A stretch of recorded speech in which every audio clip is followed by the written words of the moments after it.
Lo llamé, iba a estar por acá y no lo dejé en paz ni siquiera a fin de año, con el calor y con todas las contingencias. Muchas gracias otra vez por anfitrionar con tanto cariño y con tanto entusiasmo. Miren, estoy en este momento, no sé, estuvimos con Agustín Laje hace 3 meses por acá. Fue el único viaje que hicimos en Argentina este año con Agustín, fue solamente a Mendoza. Y me tocó volver, por suerte. Estuvimos la semana pasada en Bolivia y el lunes nos vamos a México, ya casi todo el mes, y después seguimos así hasta casi Navidad, por varios lugares.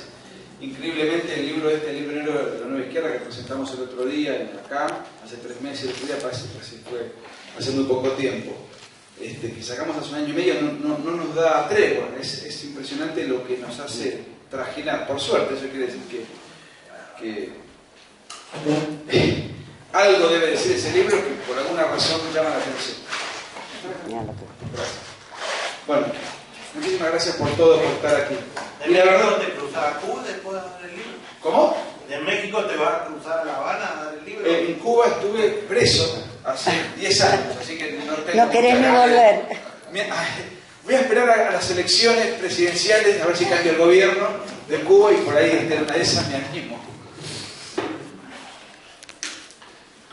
No, es impresionante el trajín que tenemos. Tenemos 10 ciudades ahora en México. Hemos estado en Bolivia, fue una cosa impresionante. Yo no conocía Bolivia, me impactó mucho ese país. Y después de eso tenemos que ir a El Salvador, a Paraguay, a Perú, y ahí terminamos el año. Y después ya arrancamos el fin de enero en Ecuador y Colombia otra vez. Impresionante. Pero yo venía hace 1 año y medio escribiendo sobre Che Guevara una biografía que quería concluir y de manera definitiva, aprovechando que se cumplían 50 años de la muerte del Che, y que yo sabía que iba a generar una cierta eclosión.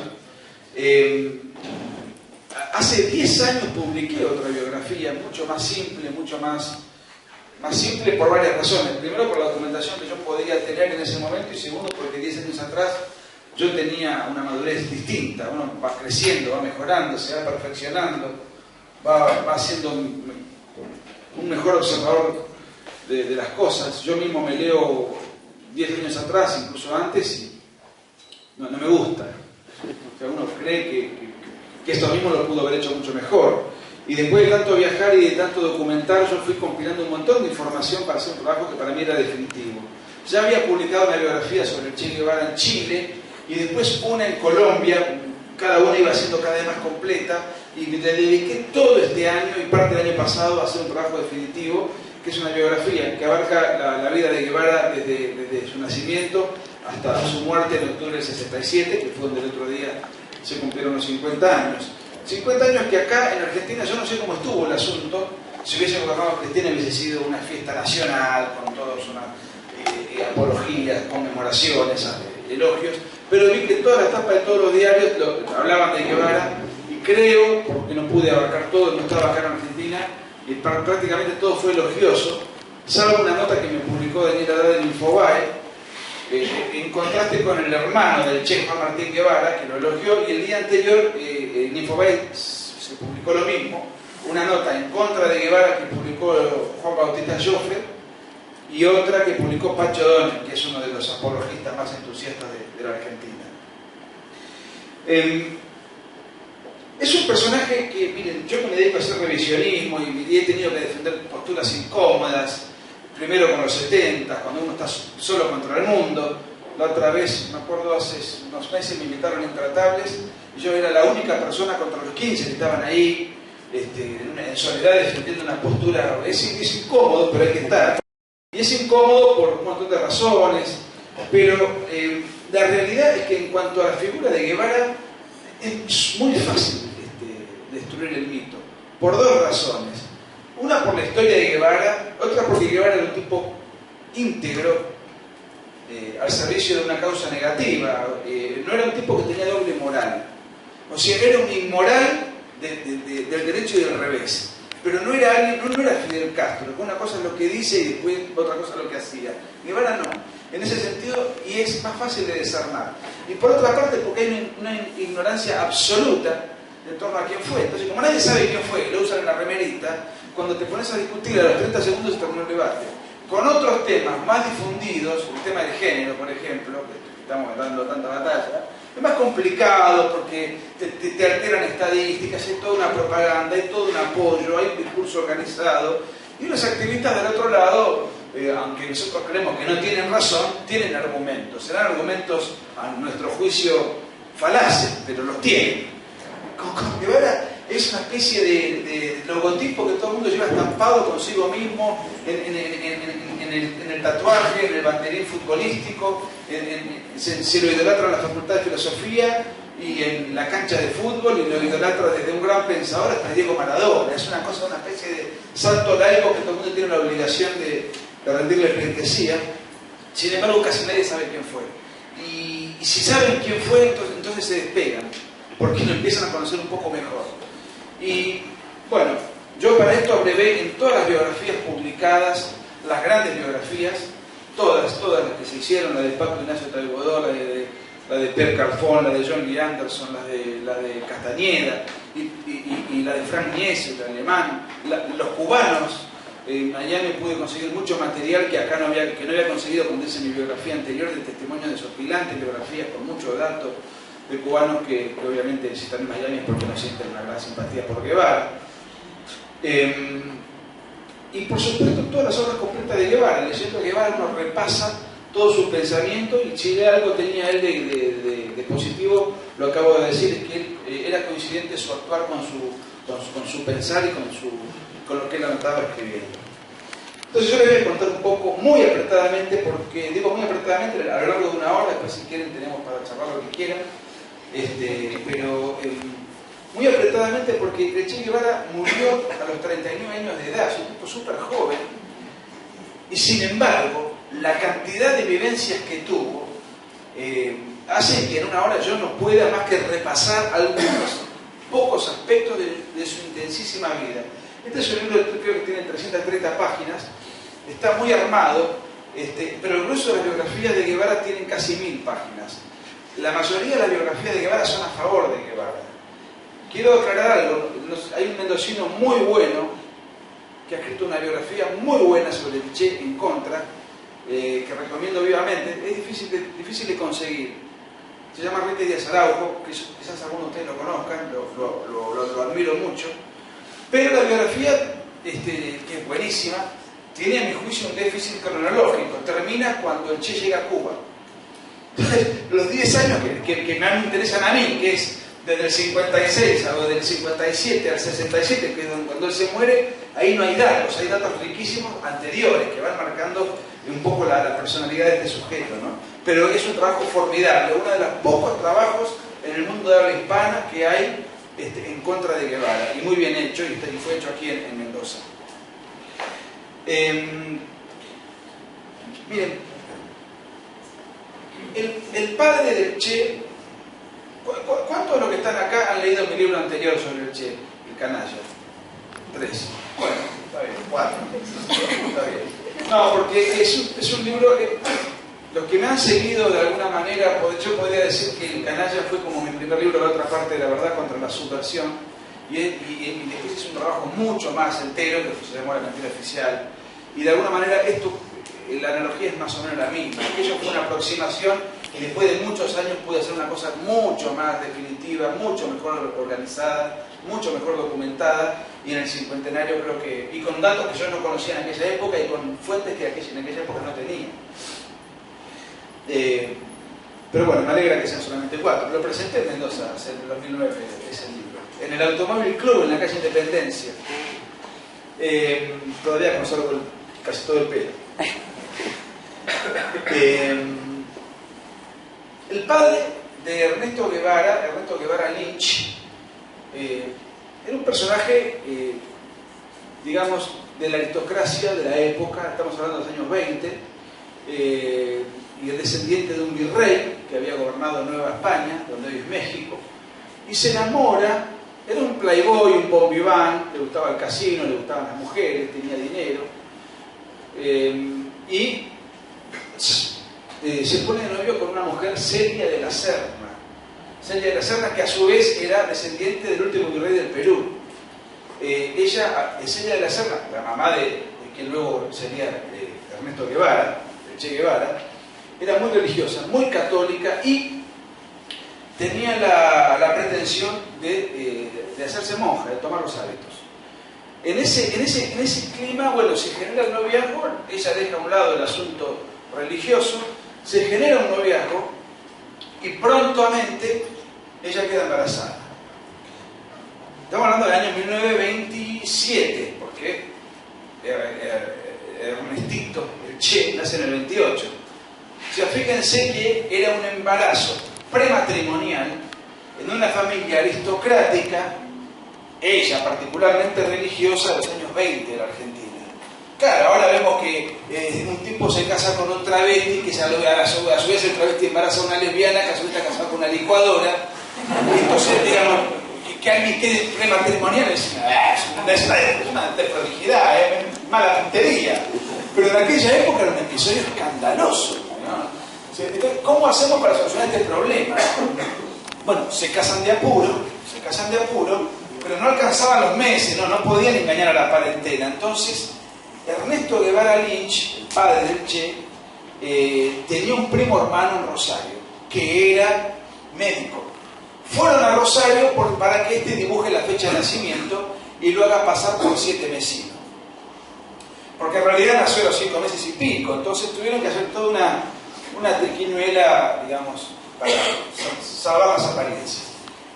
Este sujeto, el padre, despilfarra su fortuna, después despilfarra la de la mujer, era un tipo muy inestable a nivel económico, era muy inestable, muy poco prestigioso en su vida personal.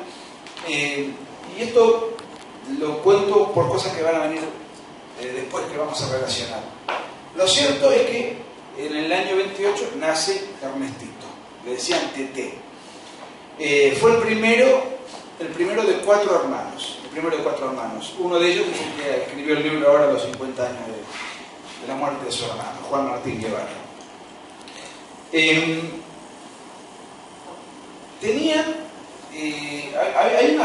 Voy a contar algunos aspectos de la infancia, casi voy a omitir la parte del Che Guevara mochinero, del Che Guevara que hace turismo aventura, para después saltar sí al Che Guevara como hombre público, como guerrillero. ¿Por qué algunos aspectos de la infancia? Yo estudié Derecho, nunca ejercí, así que a pesar de ser abogado me considero un hombre de bien. Pero creo que a mí me hubiese gustado ser psicólogo, porque me gusta mucho estudiar aspectos donde yo hago en mis libros ciertamente psicología de bolsillo. Trato de analizar qué le pasó a este sujeto en su vida personal, en su más tierna infancia, para ver después cómo esas vivencias se proyectan hacia el futuro, ¿no? Alguna vez le pregunté a un psicólogo si estudiando estas cosas se podía sacar conclusiones respecto de la personalidad de alguien, en este caso de Guevara, pero me decían que no, que en realidad para poder sacar alguna conclusión solamente la puede sacar un psicólogo que haya tratado a determinado individuo como paciente. Pero bueno, son especulaciones e hipótesis que uno hace que no las puedo probar, simplemente es mi tesis, después el lector podrá coincidir o no. Es de público conocimiento que Guevara a los 2 años de edad se le detecta un asma terrible, un asma realmente complicada, muy grave, muy incómoda. Estamos hablando, nuevamente insisto, esto fue en 1930, la tecnología, la medicina de la época era muy precaria. Entonces lo que se recomendó fue irse a vivir a Altagracia, por el clima seco que hay en esa zona serrana de Córdoba. Quiero aclarar una cosa, hoy conté cómo nació en Rosario. Nada lo ata a Guevara con Rosario, excepto esa circunstancia donde se hizo el parto para dibujar la libreta de nacimiento. Pero uno va a Rosario y es toda la ciudad del Che, la ciudad de Guevara, la casa donde nació el Che, la estatua del Che Guevara. Y si va a Altagracia tiene la casa donde vivió el Che, etc. Y si va a Cuba es acá vivió el Che Guevara. Eso, como vivió en tantos lados, es una multiplicidad de museos que se ha hecho con cada lugar donde estuvo Guevara circunstancialmente. Van a Altagracia, allí se lleva adelante una vida de cierto desorden. La mala administración económica de sus padres hizo que durante los 17 años que el Che vivió en Altagracia, toda su infancia, hasta irse a Buenos Aires a estudiar medicina, la familia Guevara Lynch se mudó 14 veces, porque no podían pagar los alquileres. 14 casas pasaron en Córdoba. ¿Qué tiene que ver esto? ¿Qué tiene de relevante? Miren, yo no sé si es relevante o no, pero después de Guevara se pasó toda la vida viajando, nunca tuvo un lugar fijo. Hizo varios viajes hasta convertirse en el guerrillero que fue. Nació en Rosario, pero vivió en Córdoba. Era argentino, pero se nacionalizó como cubano. Se fue a pelear al Congo y murió en Bolivia. Yo no sé hasta qué punto toda esta inestabilidad errática lo hizo a él ser un permanente sujeto que huía de sí mismo. Él mismo decía: yo no sé dónde dejaré mis huesos. Y él mismo sostenía y decía que yo lo único que hice fue huir de todo lo que me molestaba. Habría que ver qué era lo que le molestaba, pero eso formaba parte de sus actos personales. Él, además, pertenecía a una aristocracia, una familia de abolengo de la época, venida menos, no tenían un centavo. Y él, sin embargo, iba a los clubes, a los casamientos, a los cumpleaños de todos sus primos, en clubes exclusivos, en ambientes exclusivos, y él tenía el complejo de ser el pariente pobre. Esto es muy propio de lo que refiere a la década de los 70, que generalmente no eran reclutados en lugares plebeyos, sino eran familias de buena posición venidas a menos. Hay alguna característica en la personalidad de Guevara Infantini, que esto se manifestó toda la instancia de su vida, y es que él era un terrible voluntarista, con un alma garrafal que tenía, donde de repente no podía ir a clases, donde se pasaba meses en la cama, donde no había WhatsApp, ni PlayStation, ni Facebook, ni televisión. Leía mucho, y particularmente leía libros de aventuras. Fundamentalmente le gustaba Emilio Salgari y Julio Verne, ¿no? Un poco algo, lecturas muy propias de la época, pero a él le gustaban los libros de aventuras. Pero acribillado por las balas, destruido por las bayonetas, si no, no. Perdón por el lenguaje, morir al pedo no. Morir sí, pero acribillado por las balas, destruido por las bayonetas, si no, no. Un recuerdo más perdurable que mi nombre es luchar, morir luchando. ¿Contra quién iba a luchar? Si él había terminado la secundaria, cuando escribió esto, ya se iba a estudiar medicina. ¿Contra quién? No era comunista, no era revolucionario, no era guerrillero. ¿Contra quién quería pelear? No se sabe. Pero yo creo que él fue construyendo su personaje y fue construyendo su propia muerte.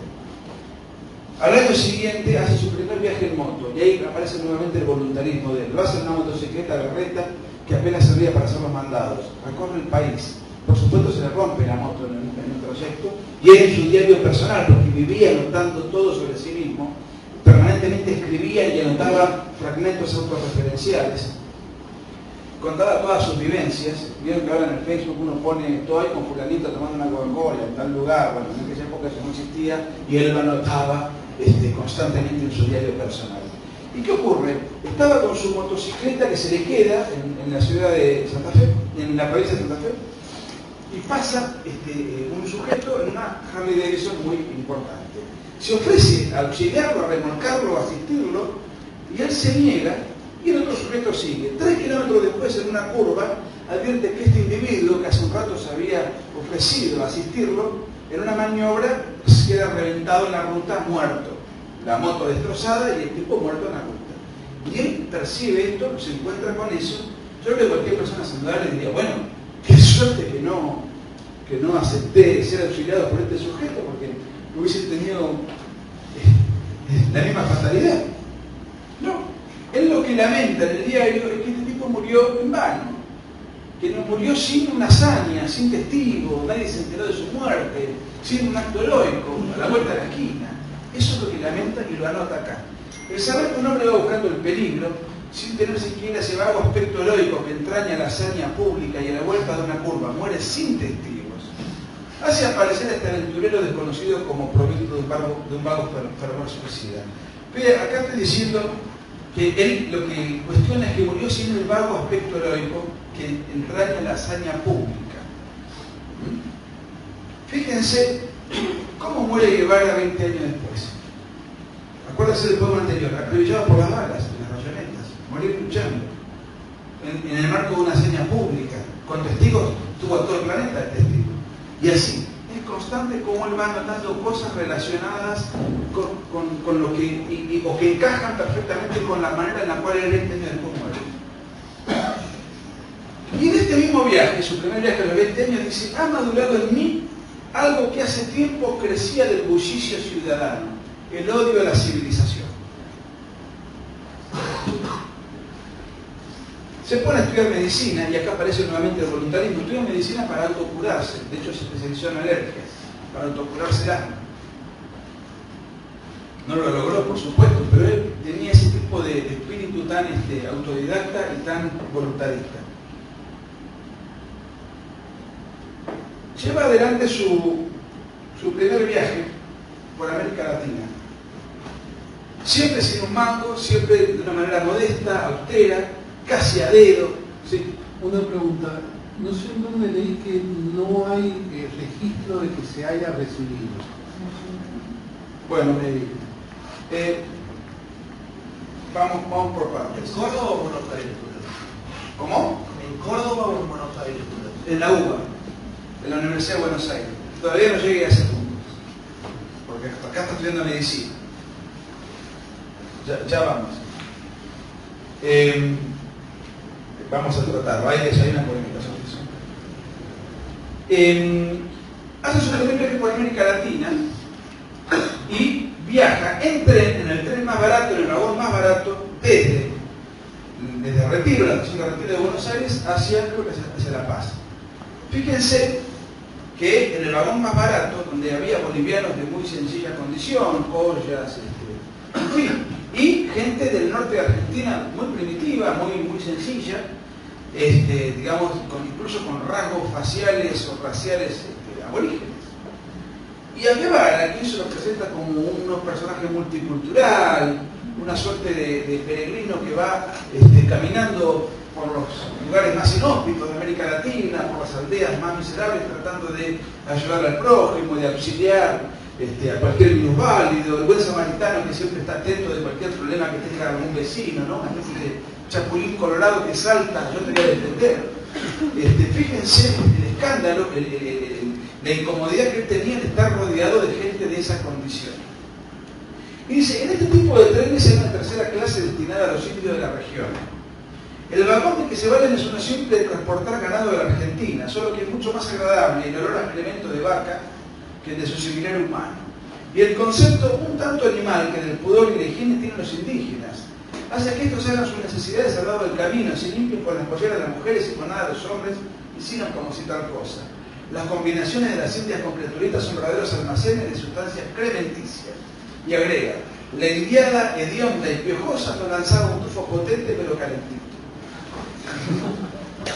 Esto no se cuenta, esto está en el diario Motocicletas, no está en la película que le hacen, no sé si que hacen del Che, no está en ningún lado, no se dice. Obviamente esto es una anécdota menor, porque lo grave es lo que viene después, ya lo vamos a ver.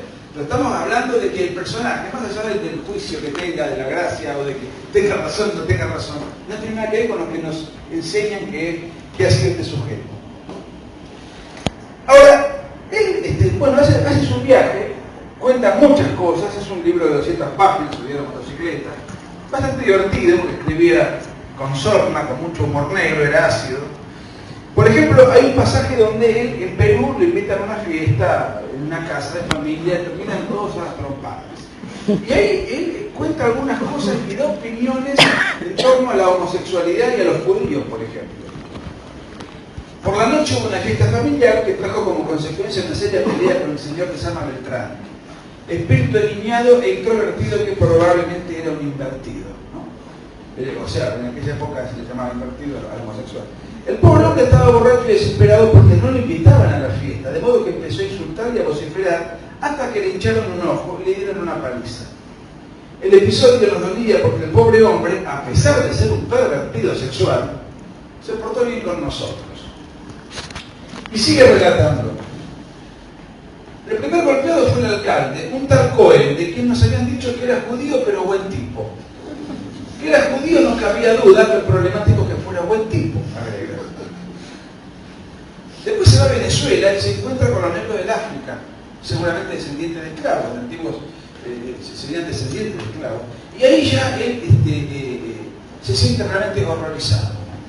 Dice, los negros, los magníficos ejemplares de la raza africana que han mantenido su pureza racial gracias al poco apego que le tienen al baño. Y dice, y acá aparece un hispanista, ¿no? El negro indolente y soñador se gasta sus pesitos en cualquier frivolidad o en emborracharse. En cambio, el europeo tiene una tradición de trabajo y de ahorro que lo persigue hasta este rincón de América y lo impulsa a progresar. Yo, vuelvo a repetir, no voy a hacer un juicio de valor si lo que dice es cierto o no es cierto. Digo, no tiene nada que ver con lo que se dice que ha sido Guevara. Y después aparecen escritos de él terriblemente drásticos en cuanto a que ponen de manifiesto un odio interior que ya está siempre en sus notas, el odio, la muerte y esa pretensión casi frenética de tratar de matar al prójimo, aunque él no tuviese una ideología, ni un partido político, ni ninguna causa. Era un simple aficionado al turismo aventura, ¿no? En este mismo viaje anotan: escribiré en sangre mi arma y loco de furia degollaría cuanto vencido caiga entre mis manos. Matá. Está sacando fotos, está paseando por ahí en Bavia, no estaba politizado, no tenía ni... Su única preocupación sería recibirse. Ya siento mis narices dilatadas arrollando el olor de pólvora y de sangre de muerte enemiga. O sea, él va construyendo su personaje. Él ya va anticipando a quién quiere matar a alguien, necesita ver la pólvora, necesita degollar gente, quiere morir de determinada manera, pero todavía no sabe con qué, ni para qué, ni en qué contexto. Vuelve a Buenos Aires para recibirse, y ahí está la disputa que vos la gran polémica respecto de su título universitario o no. Yo diría que entre los biógrafos que más han estudiado el tema hay dos posturas extremas. El principal apologista de Che Guevara es un español insoportable que vive en México, que ha escrito una biografía de 1000 páginas, que se llama Paco Ignacio Taibo II. Es un zurdete, pero terrible, y eso no es eso lo que me inquieta, porque hay biografías. La de Pierre Calfón es muy buena a pesar de tener un sesgo ideológico, pero este tipo recorta todo, es como TBR, saca todo de contexto, va guionando, y el tipo le pone cuál fue la última materia, cuál fue el día, la fecha, etcétera, etcétera. Y es un tipo que documenta mucho, pero no documenta el título, no lo pone. En la biografía que más odia a Che Guevara, que mucho más dura que la mía, incluso me chocaba, la escribió un cubano que se llama Enrique Ross, que murió hace poquito. Su hija es senadora por el Partido Republicano en Estados Unidos. Yo lo conocí. Vivió en Estados Unidos, en Miami, en Enrique Ross. Se llama la biografía Che Guevara, mito o realidad. El tipo no le disculpa a Che Guevara ni siquiera que llegue tarde a una reunión 5 minutos a tomar un café. O sea, es despiadado, ¿no? Pero se tomó el trabajo de mandar cartas o documentos a la UBA para exigir que le muestren el título, el folio, la fotocopia, etc. Las cartas de documentos iban y venían, y finalmente la UBA le contesta que perdió el título, que no lo tienen en sus archivos. Es decir, el título como tal no está, no hay título de Che Guevara, no existe, no se ve, Eso no quiere decir que no puede llegar a presidente una persona que diga que tiene un título, porque tiene un caso, digamos, que se puede tomar como jurisprudencia. Ahora bien, yo creo que sí se recibió. Porque yo me entrevisté con primos hermanos de él, me entrevisté con compañeros de la facultad de él que lo odiaban y me confiaron que sí se recibió. Incluso hubo una fiesta, recordaban que se había recibido, no me lo podían probar, no tenían el legajo, y eran compañeros de medicina, uno que ya se murió, que lo conocí en Bahía Blanca, médico, y otro, su primo hermano Fernando Guevara Lynch, abogado, me dio testimonios fantásticos acá, pasó toda la infancia junto a Che, estuvo casado con la mujer del fiscal Romero Victorica, y me contó un montón de cosas, lo despreciaba a su primo hermano, pero sí, me confirmó gente que de su entorno más íntimo, que no lo quería, que no es cierto que no se haya recibido. No tenían por qué darme ese dato porque no lo querían, o sea, no era la pretensión de ellos ensalzarlo. El título no existe físicamente, la UBA en su momento respondió que lo perdió. Yo dejo el final abierto, cuento estas cosas en el libro, yo no voy a tomar partido porque no tengo elementos. Creo que sí se recibió. nada más, una Sobre todo en la creencia. facultad. ¿Cómo? Tal vez se perdió el papiro, qué sé yo, el papel que nos anotó cuando nos recibimos. No, La materia aprobada. el papiro era solo propiedad de Guevara, porque no se lo dan a que se recibe. Lo que no tenían era el legajo. El registro de la materia perdida. Bueno, la Facultad de Medicina de la Universidad de Buenos Aires respondió que lo tiene perdido, que lo perdió dentro de su desorden administrativo, digamos. Cada uno sacará su conclusión. Pero bueno, es todo lo que puedo decir al respecto. Teóricamente se recibe, vuelve a la carga por América Latina, vuelve a pasear, se pelea de quien fue su novia de la época, Chichina Ferreira. Quiero aclarar, además, hay muchas anécdotas en el libro que acá no las pongo, pero a Guevara le decían el chancho, porque tenía una suerte de enemistad manifiesta con la higiene personal, ¿sí? No se bañaba nunca. Esto no solamente se lo decían en Argentina, sino que se lo decían en Cuba. Inclusive hay un pasaje, está citado en el libro, en el diario en Bolivia, ella haciendo la carrera rural, un día nota, hoy me bañé después de 6 meses, ¿no? Era una de sus notas características, decir el chancho, y él se jactaba de eso. Cuando era joven y jugaba al rugby, él había creado una revistita de rugby, un poco amateur, hacía un periodismo deportivo, y él firmaba con seudónimo, algo muy propio de la época, con un seudónimo achinado, firmaba Chang Chong. O sea, él mismo le gustaba escandalizar, ¿no? Bueno. Perdón, un poco contradictorio con la opinión que había tenido durante el viaje en tren con los bolivianos. Con los negros. Claro, donde dice que no se baña. Él tampoco se bañaba. Exacto. Sí, está bien, muy bien la observación esa. Pero bueno, lo cierto es que era famoso, incluso lo comentan todos los amigos, se burlaban permanentemente de él. Bueno, una vez ganó una apuesta, está en el libro también retratado, en uno de sus experimentos por América Latina, él apostó con los amigos que se sacaba el calzoncillo, los ponía en el piso y que él quedaba parado. No le creían y ganó la apuesta.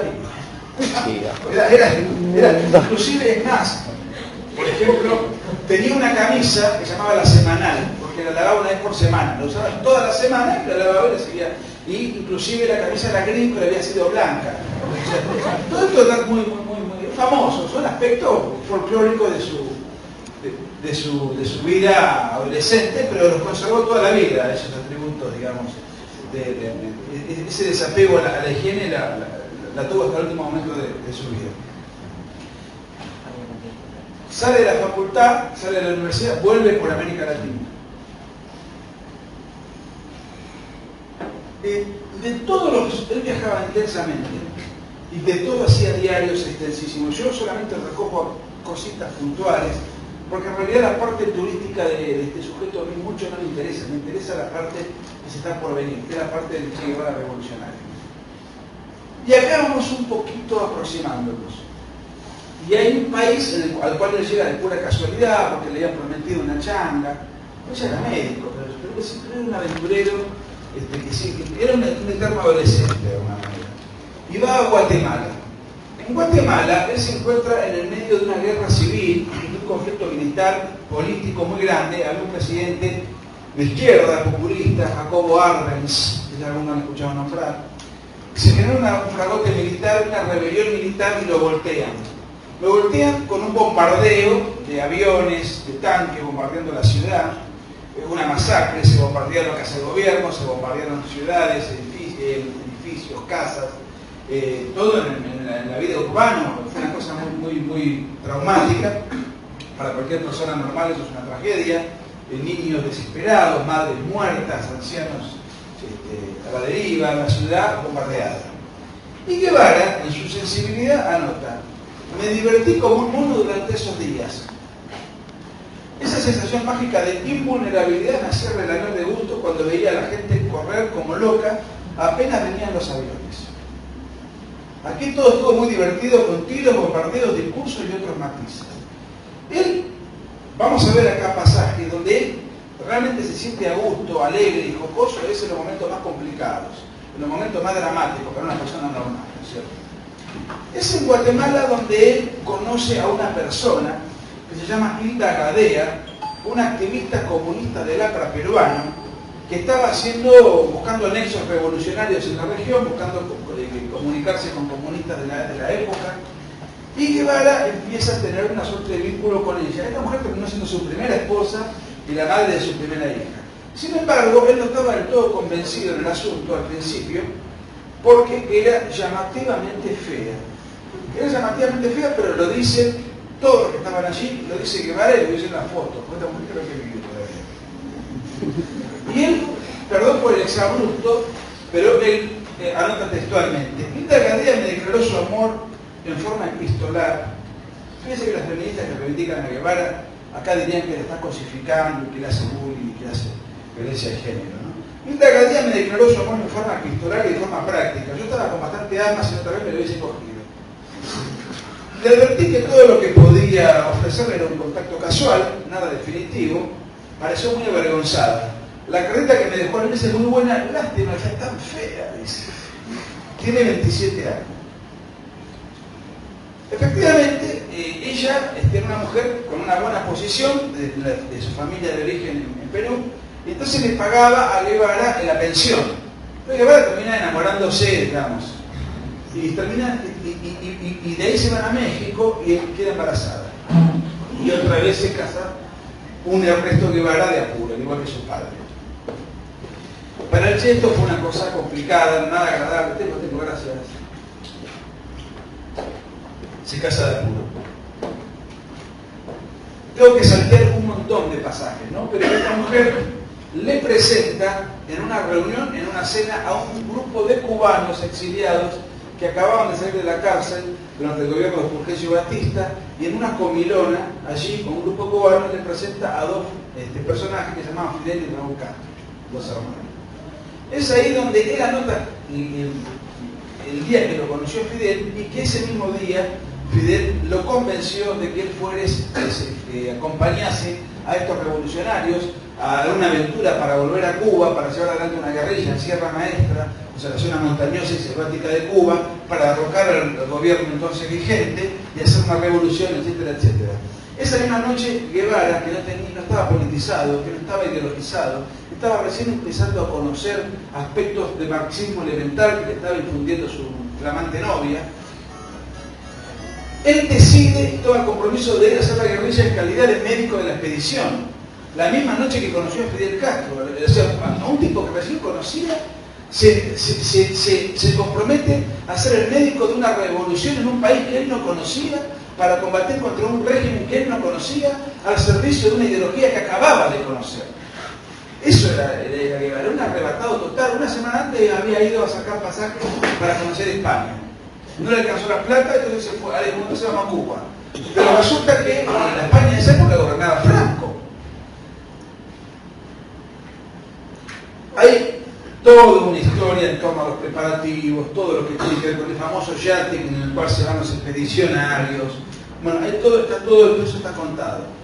Me interesa, Guevara estuvo 2 años y pico en Sierra Maestra. Nunca ejerció la medicina en Sierra Maestra, sino que fue un guerrillero. Y se fue ganando la confianza de Fidel y llegó un momento en el cual Fidel lo asciende a comandante. Lo asciende a comandante. O sea, tenía guerrilleros a su cargo. 4 o 5 anécdotas nomás de su diario personal en Sierra Maestra. Lo único, yo voy a leer bastante, como habrán notado que leo cositas, lo único que les puedo decir es que solamente leo cosas que él escribió. No leo textos ni de la CIA, ni de... En el libro tiene un montón de cosas de fuentes múltiples, pero yo solamente estoy tratando de describir solo el personaje tal como él anotaba, de manera personal, ¿no? Quiero aclarar lo siguiente: él se va radicalizando y a medida que la ideología le va penetrando en su persona, él va, cada vez se va tornando más violento en su forma de escribir, en su forma de expresarse. Para él la vida era binaria, o sea, eran los buenos y los malos, o los que están conmigo y los que no están contra mí, cada vez de un modo más abrupto, más violento, más categórico, más rotundo. Su madre advierte esto, se carteaba mucho con su madre, que sí fue alguien importante para él, su padre no. Y la madre le exige moderación, le pide que se modere porque nota la violencia en la carta, en las cartas que mandaba, la violencia narrativa era exasperante. La madre preocupada le pide moderación. Y él le contesta, el 15 de julio del 56, soy todo lo contrario de un Cristo. Lucho por las cosas en las que creo con todas las armas de que dispongo y trato de dejar muerto al otro. Lo que más me aterra, le dice a su madre, es tu falta de comprensión de todo esto y tus consejos de moderación. Es decir, de la cualidad más execrable que puede tener un individuo. No solo no soy moderado, sino que trataré de no serlo nunca. Esto es un aspecto que él se describe a sí mismo como todo lo contrario a un Cristo, como alguien que detesta y execra la moderación y trata de dejar muerto al otro con todas las armas que dispone. Dice. Y efectivamente era así. Aquí, en la Sierra Maestra, por indisciplina, por un asunto relacionado con la indisciplina, ahí Guevara confiesa en su diario su primer homicidio, que era una ejecución sumaria dentro de la cual a alguien que él quería sancionar lo ataban a un poste, le vendaban los ojos y le pegaban un tiro, pero eso le pegaba a él. Había una duda en torno a un sujeto que se le adjudicaban ciertas cosas, había los que estaban a favor, los que estaban en contra, y él como comandante interviene y anota. Acabé con el problema dándole en la sien derecha un tiro de pistola, con orificio de salida en el temporal derecho, boqueó un rato y quedó muerto, dice Guevara.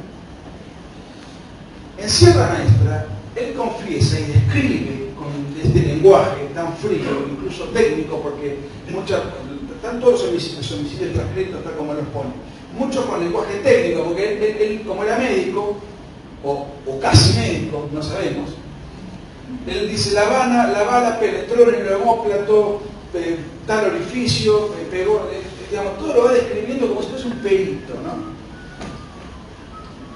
Otra cosa interesante es que cuando había alguien que había cometido algún acto de indisciplina o le generaba desconfianza o algún tipo de antipatía, él lo quería sancionar, pero no daba para matarlo, no era para tanto. Entonces él inauguró en Sierra Maestra el simulacro de fusilamiento, que por primera vez él lo impuso. Y lo describe con total, sin ninguna sutileza. Dice, podrá parecer a un sistema bárbaro, empleado por primera vez en la sierra, solo que no había ninguna sanción posible para que esos hombres a los que se les podía salvar la vida, pero que tenían una serie de faltas graves en su haber. Y una característica rara para un médico recién recibido, estaba embelesado con las armas. En un contexto determinado faltaban armas y llegan las armas que él ansiaba. Y dice, a la noche llegaron las armas. Para nosotros aquello era el espectáculo más maravilloso del mundo. Estaban como en exposición ante los ojos codiciosos de todos los combatientes los instrumentos de la muerte. Mayo del 57. Y otra característica que tenía Guevara, que era rara en un individuo que hoy se presenta como alguien tan formado de virtudes, es la percepción que él tenía del combate. El combate para él era casi como erótico, era casi el paroxismo, era casi un orgasmo, era la máxima sensación de alegría personal, de plenitud. Para cualquier militar, ir a la guerra es algo muy desagradable. Eso alguien tiene que hacer, alguien tiene que ir, a veces es necesario ir, pero no es algo agradable. Lo agradable es estar con su familia, estar haciendo deporte, estar haciendo otra cosa. No ir a combatir y no saber ni siquiera si uno va a volver a casa, si va a ver alguna vez a sus hijos. Un policía que tiene que combatir a tiros con una banda narcotraficante lo tiene que hacer porque es su deber, pero no debe ser algo agradable, lo hace porque lo tiene que hacer. Bueno, para él era lo que el mayor placer espiritual le generaba. Todos esperábamos el combate como una liberación. Todo el mundo ansía ya de una vez la llegada de ese momento estelar de la guerra, que es el combate.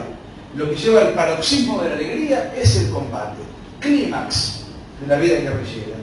Y le escribe a su mujer, la peruana, la feucha, el 28 de enero del 57, querida vieja, aquí en la selva vivo sediento de sangre.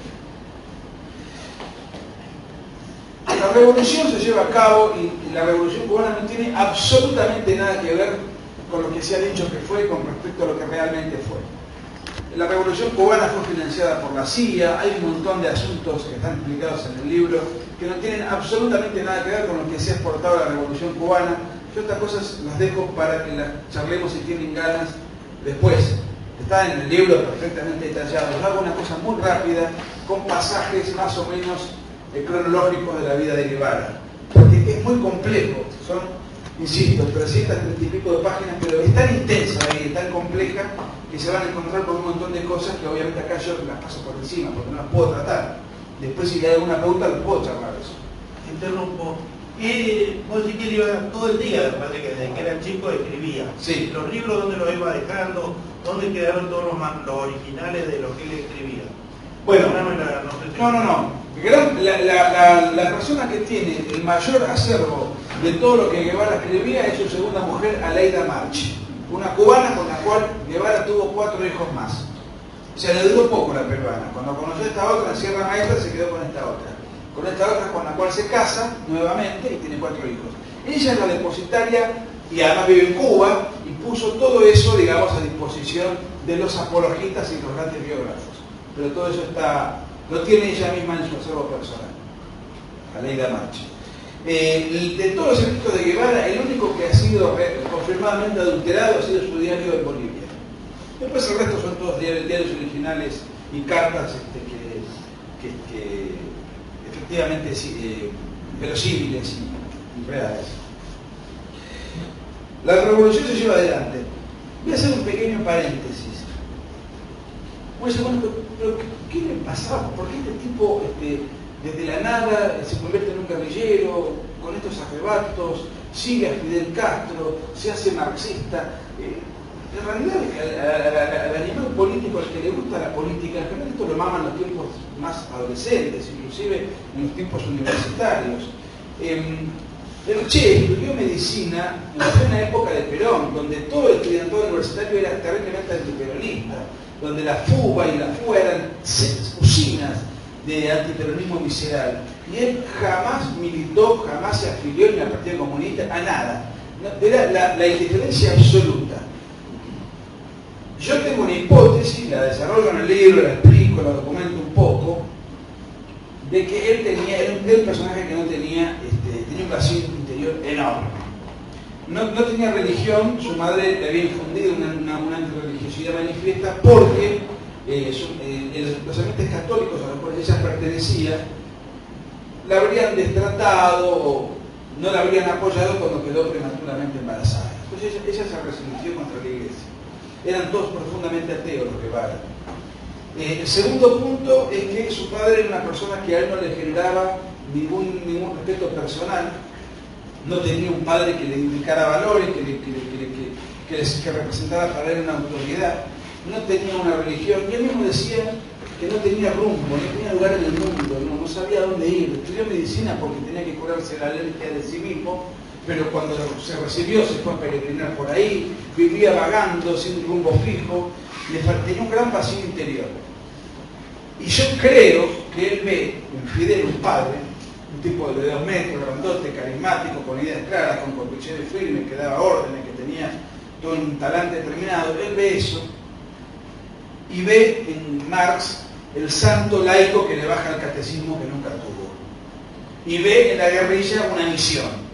Y ahí el tipo se siente más o menos estable. Esto es lo que tengo que hacer, esto es lo que tengo que pensar y a este es el tipo que tengo que seguir. No es una simple especulación mía.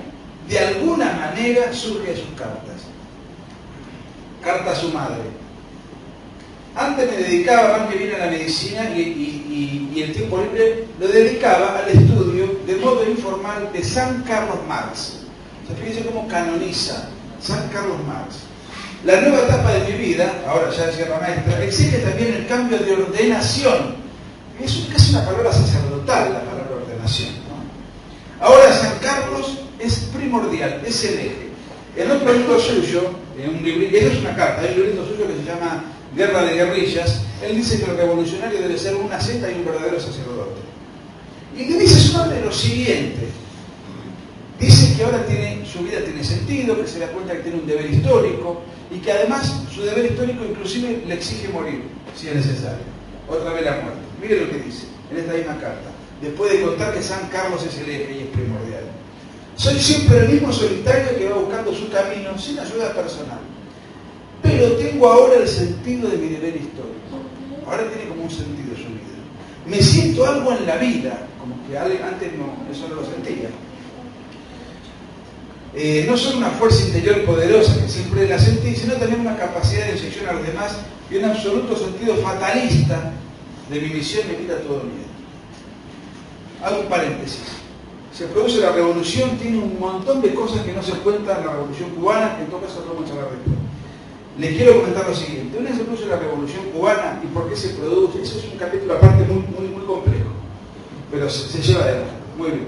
Quiero aclarar que el libro está escrito en un lenguaje súper sencillo. Es complejo de explicar porque necesito tiempo. Y tiene 800 citas, o sea, no hay absolutamente nada que a pie de página uno diga de dónde fue sacado, ¿no? Cuando se genera la revolución cubana, en Sierra Maestra, el propio Guevara confesó 14 fusilamientos de su puño, disparados por él. Yo realmente leí uno, leí uno, porque no voy a leer los 14, están ahí, uno por uno, en el momento oportuno. Además, le robaba los relojes a las víctimas, coleccionaba los relojes, tenía el fetiche de coleccionar los relojes a los cuales fusilaba. Y él lo dice. Pues yo creo que es fácil desarmar a Guevara porque no hay que investigar demasiado, hay que leerlo a él. Y quiero contarles una cosa antes de ir a otro aspecto. ¿Alguien vio la película del Che de Benicio del Toro? No. Mejor, porque es una porquería. Son dos películas. Una es en Sierra Maestra, basada en el diario del Che Sierra Maestra y en la biografía de un tipo que es insoportable, se llama John Lee Anderson, que es un californiano que elogia de punta a punta a lo largo de 900 páginas. Muy bien. En el diario Sierra Maestra confiesa que detalla 14 fusilamientos suyos. Muy bien. En la película de Benicio del Toro solamente se muestra un solo fusilamiento. De los 14, uno solo. Y que justo es el fusilamiento a una persona acusada de violación. O sea, el único fusilamiento que uno puede contemplar, y bueno, la verdad es un creativo, este tipo, cometió una violación, y bueno, digamos, intuitivamente, y casi uno que lo deja pasar, es una picardía que se hizo, pero la verdad que el tipo se lo merece, ¿no? Un violador. Bueno, pero fíjense, esto es Hollywood, es el progresismo de la historia norteamericana. Solamente tocan los 2 años de experiencia de Guevara en Sierra Maestra, algo tan importante como los 14 fusilamientos, solamente cuentan uno, con lo cual el lector, el televidente, ¿qué impresión tiene del Che? Y bueno, es un tipo que cuando tuvo que hacer justicia la hizo. Todo lo demás no lo muestran. Y la omisión de lo necesario está injusta con la afirmación del error. ¿Ustedes conocen al odontólogo Barrera? ¿Lo conocen todo? Supongamos que, vamos a fantasear, me encargan a mí hacer una película, un libro sobre Barrera o una película, un video sobre Barrera. Vamos a estudiar a Barrera. Yo no sé, lo conozco por la televisión, no sé cuál es el... Supongamos que le gustaba jugar al ajedrez, lo pongo jugando al ajedrez. Le gustaba jugar al fútbol, lo pongo jugando al fútbol. Era un buen odontólogo, muy bien. Y al que no tenía dinero, él incluso le sacaba la muela gratis, y además le gustaban las papas fritas con huevo frito y le gustaba el tango. Muy bien. Termina la película. Todo lo que pongo, supongamos que es cierto, pero no pongo que mató a la madre, que mató a la mujer, que mató a las 2 hijas, que mató a la suegra. Es decir, entonces empieza a ser una película quitándole aspectos absolutamente esenciales y determinantes de la vida del personaje. Bueno, nada de eso acá en la película de Benicio del Toro, es la película más famosa que se ha hecho en el último cuarto de siglo sobre el Che Guevara. Para poner de manifiesto cómo se distorsiona el personaje quitándole todos los elementos impuros. Como Fidel ve la determinación y la vocación que él tenía para matar sin ningún tipo de misericordia y sin ningún tipo de vacilación, Fidel Castro le encomienda a Guevara comandar un campo de concentración en La Habana, famoso para exterminio de disidentes, que era el campo de concentración de La Cabaña, que era una antigua fortaleza militar donde todo aquel que no estaba sometido a las nuevas formas revolucionarias tenía que ser limpiado. Incluso hay un librito del Che, el Che escribía mucho, se llamó el Nuevo Hombre Socialista, dando en cuenta que el personaje a todo aquel que no se acomode a la revolución, o se acomoda o no tiene cabida dentro de la nueva sociedad. Y él cuenta y va detallando cómo eran los fusilamientos en la cabaña que dependía de él, que era el campo de concentración que manejaba. Si ante la duda mata, le decía a sus fusiladores, y dale aspirinas, balas. Después decía, no demoren las causas, porque eran causas sumarísimas que tenían una función paródica, por los 15 minutos liquidaban a cualquiera.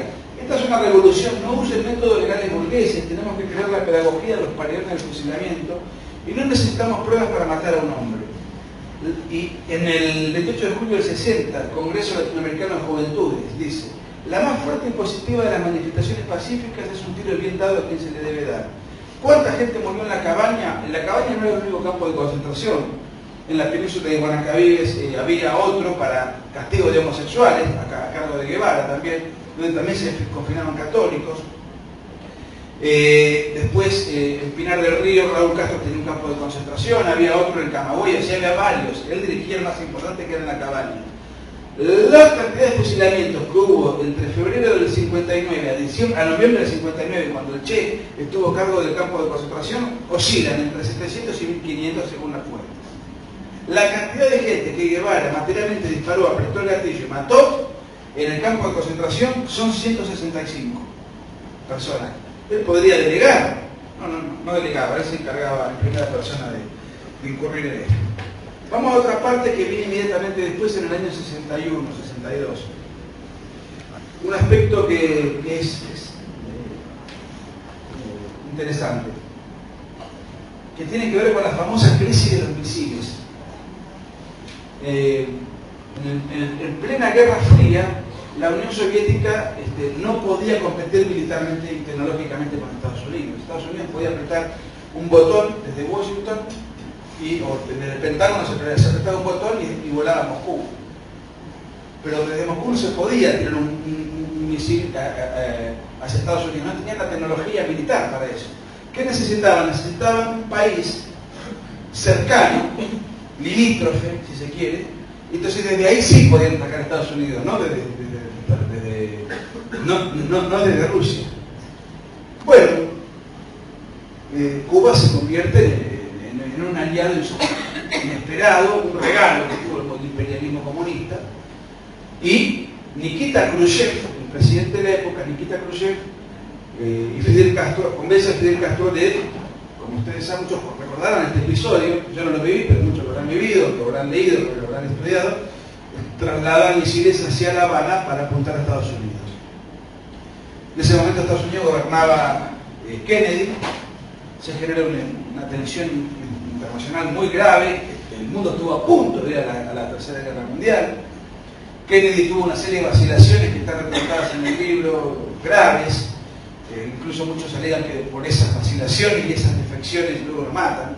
Eso no sé, pero muchos dicen que fue por esa situación. Finalmente, en el medio de la crisis, donde los misiles apuntaban a Estados Unidos, Kennedy, presionado por los halcones, por el Partido Republicano, que no era el partido de su pertenencia, decide, tomar cartas en el asunto y avanzar. Vamos a tener que llevar adelante una enérgica reacción militar. Cuando advierte esto, Nikita Khrushchev, en realidad había puesto los misiles para presionar y negociar y para poder equiparar la debilidad militar. En el fondo, Nikita Khrushchev ni Fidel Castro quería entrar a la Tercera Guerra Mundial. Era una manera de presionar. Pero Che Guevara sí quería ir a la Tercera Guerra Mundial. Che Guevara estaba desencajado porque Nikita Khrushchev y Fidel Castro negocian con Kennedy una serie de cosas y retiran los misiles. Esto para Fidel fue un punto de inflexión en la vida. Esto para Che fue un punto de inflexión en su vida como revolucionario. ¿En qué sentido? Primero, se desencanta por completo de los rusos. Él siente que los rusos han traicionado, han defeccionado, como se dice en la jerga popular, se comieron los mocos. Y lo mismo de Fidel, que no se puso firme. Incluso el Che organizó una marcha contra el presidente ruso en La Habana, bajo la consigna "ni quita mariquita, lo que se da no se quita". Y fíjense lo que anota el Che. Dice: es el ejemplo escalofriante de un pueblo, el de Cuba, que está dispuesto a inmolarse atómicamente para que sus cenizas sirvan de cimiento a sociedades nuevas, y que cuando se hace, sin consultarlo, un pacto por el cual se retiran cohetes atómicos, no suspira de alivio, no da gracias por las salta a la palestra para dar su voz propia y única, su posición de combatiente, y más lejos su decisión de luchar aunque fuera solo, y agregó: tenemos que caminar por el sendero de la iluminación, aun cuando cueste millones de víctimas atómicas. Esto era decir, no le importaba que mueran, que desaparezca Cuba, que el mundo perezca en millones, y él estaba realmente doliente, no fue una bravuconada. Les cuento una anécdota. Hace 20 días, de un diario, el diario más importante del Japón, que es un diario progresista, me vinieron a ver. El corresponsal de este diario vive en la ciudad de San Pablo. Me vino a ver a Mar del Plata, de donde yo soy. La nota salió hoy. Si quieren se las paso. No se entiende nada. Está en japonés. 8 millones de lectores de gráficos tienen por día. Es impresionante. Digo, a mí no me sirve de nada, me levanta el ego nada más, no voy a vender ningún libro más por esta nota, nada más que... Y hoy me hizo una consulta, me dice: mira, acabo de estar embelesado con Guevara. Me dice: ¿vos tenés datos de que él quería ir a la guerra atómica? Y está en el libro, está en la página tal, está todo documentado. Bueno, esto lo voy a dar a conocer, porque a nosotros la bomba atómica no es un tema que nos sea ajeno. Lógico. Entonces, Javier se comunicó conmigo por ese tema, es impresionante, está todo el mundo embelesado con Guevara, y yo poniendo de manifiesto la devoción que él tenía por una guerra nuclear, lo puedo matar. El diario que me entretiene como si fuese el Clarín de Japón, o sea, la influencia es muy fuerte, pero pone de manifiesto nuevamente el espíritu de este personaje que estaba permanentemente buscando la muerte a como dé lugar, el desenfreno, el arrebato, la exageración.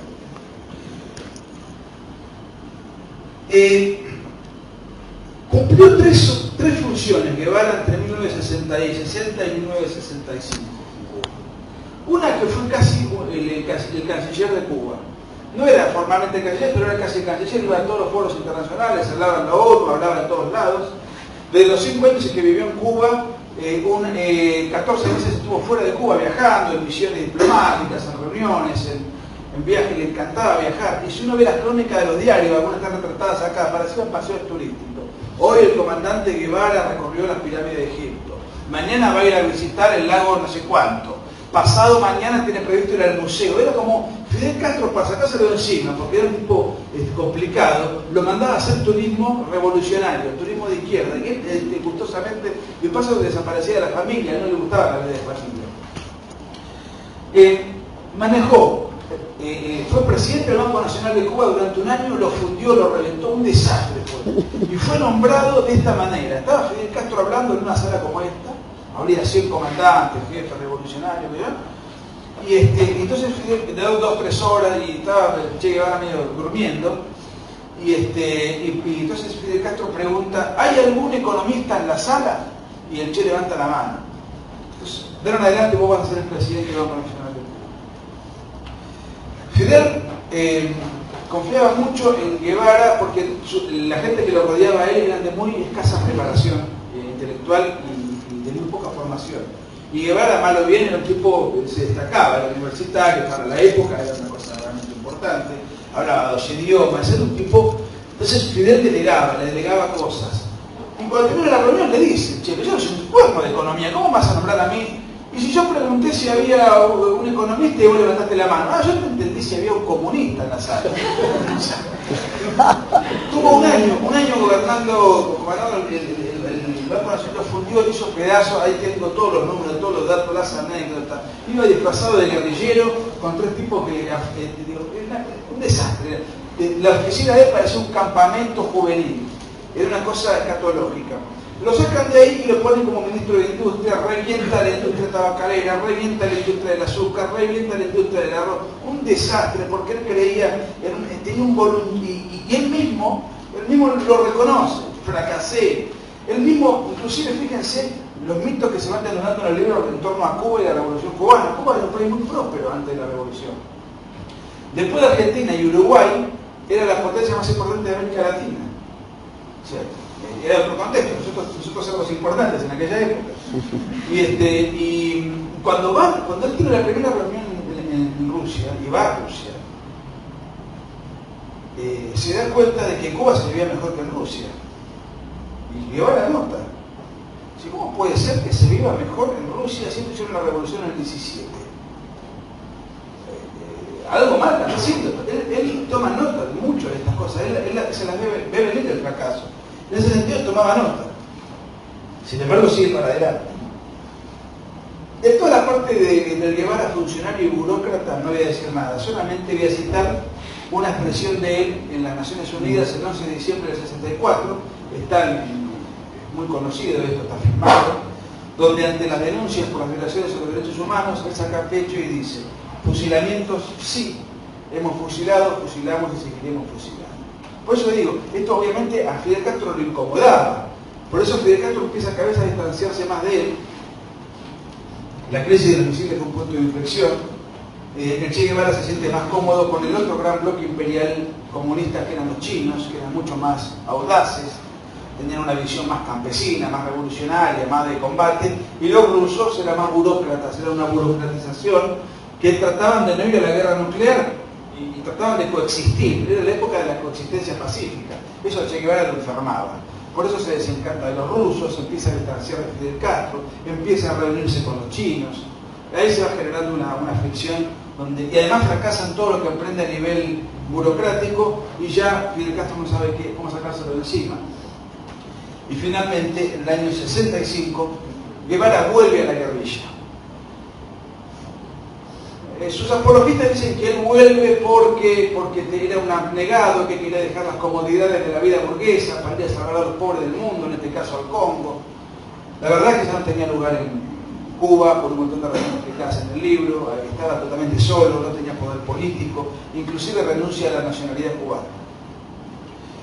Previamente a ir al Congo, él se entusiasma con la aventura, intenta conseguir adhesiones, lo va a ver al primer ministro de Egipto de la época, el famoso Nasser, y me quiere hacer la revolución, que me sigan los negros para hacer la revolución comunista, y qué sé yo, y Nasser le dice: escúchame, ¿vos te pensás que sos Tarzán? En las películas de Tarzán solamente un blanco dirige a los negros. Los negros no solamente odian a los blancos, sino que desconfían de los blancos, y a vos no te van a dar bola. Esto está retratado en el lenguaje correspondiente en el libro, ¿no? Él va al Congo y fíjense una cosa, la guerrilla nunca le puede ganar a un ejército profesional. La guerrilla no le puede ganar a un ejército profesional. Y esto Guevara no creía que fuese así. Lo único que te puede hacer la guerrilla para que le vaya bien, porque no tiene, para poder compensar esa falta de correspondencia, de equivalencia entre una estructura guerrillera y un ejército profesional, lo único que puede compensar eso es que la guerrilla cuente con la adhesión de la población.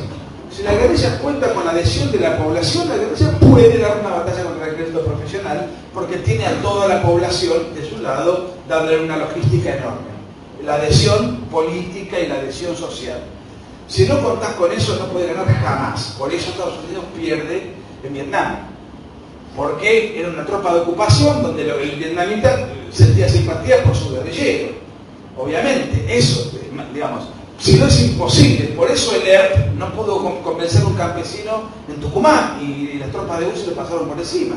Es decir, bueno, todas estas cosas, y Guevara no las veía. Y en su libro Guerra de Guerrillas, él decía lo contrario. Después tomó de su propia medicina porque él pudo advertir la tesis opuesta. Ahora, ¿qué hay que hacer para ganarse a una población? Y por empezar, tiene que conocer cómo es esa población. ¿Cuáles son los usos, costumbres, hábitos, gustos, necesidades de esta población? Y él fue ahí y no tenía idea dónde estaba parado y empieza a ver que era una población supersticiosa, llena de ritos, una población tribal. Lo primero que hace cuando llega y se encuentra con el jefe de la expedición congoleña, le dice: bueno, nos van a atacar con aviones. Sí, claro. Bueno, ¿dónde está la artillería antiaérea? Nosotros no usamos artillería antiaérea. ¿Y de qué se defienden de los aviones? Nosotros usamos el agua.